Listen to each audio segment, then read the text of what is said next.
Good day everyone! Again, I am Sarah Gionol, taking up the course Bachelor of Secondary Education, major in English.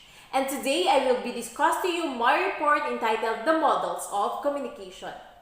But first, let me introduce to you the meaning of models and communication.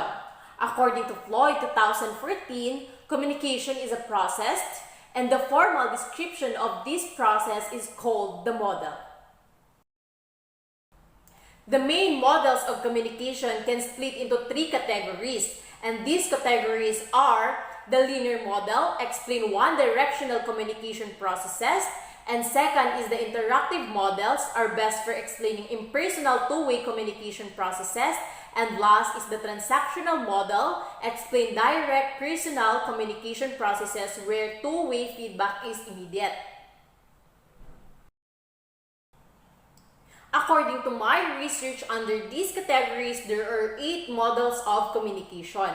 But today, I will just discuss to you the 4 of famous models of communication. Aristotle's model of communication. The attempt to describe this model has been done as early as the time of Aristotle, who thought that communication is a linear process of transmitting message between sender and receiver. And this is called Aristotle's model of communication. The communication model in the figure is a linear, in the sense that communication is viewed as one-way process whose success depends upon the receiver of the message.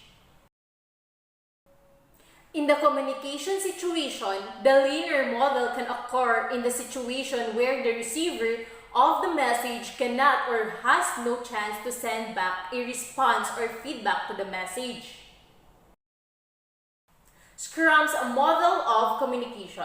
Later theories modified this linear model of communication and other components to the process. One such is a model offered by American professor Wilbur Scrum, who asserted that decoding happens simultaneously between the sender and the receiver. He said that communication is not a one-way but two-way process where feedback is an important component. Decoding is not something only done by the receiver. Scrums eventually added the field of experience as a factor that influenced the parties of communication process. For instance, shared experience of both communicators can lead to a better understanding and relationship. And now, let's proceed to Berlos' model of communication.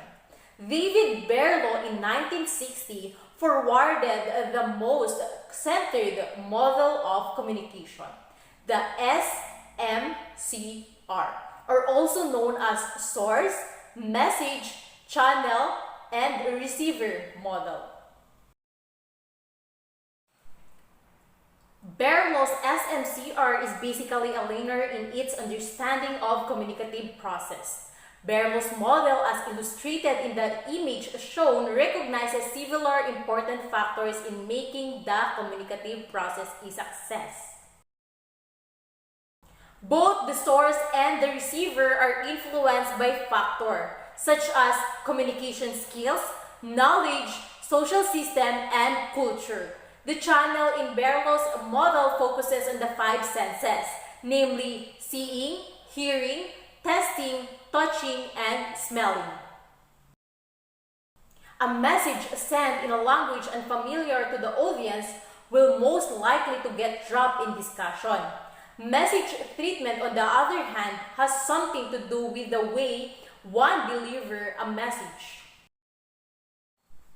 And now, let's proceed to Dance's helical model of communication.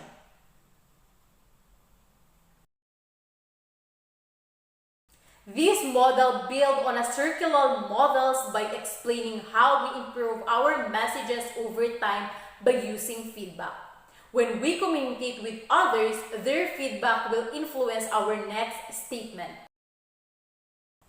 We become more knowledgeable with each cycle of communication, enabling us to expand our circle as represented by increasing wider and wider circles.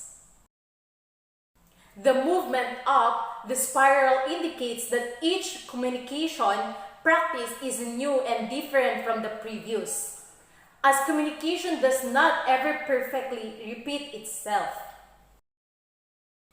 And that is the last communication model that I will be discussing. In conclusion, it is very important to understand what communication model is because it helps us to understand the structures and processes involved in how humans communicate and how our messages received and delivered. So that would be all for today. I hope that you guys learned something from me. Thank you very much for watching and God bless.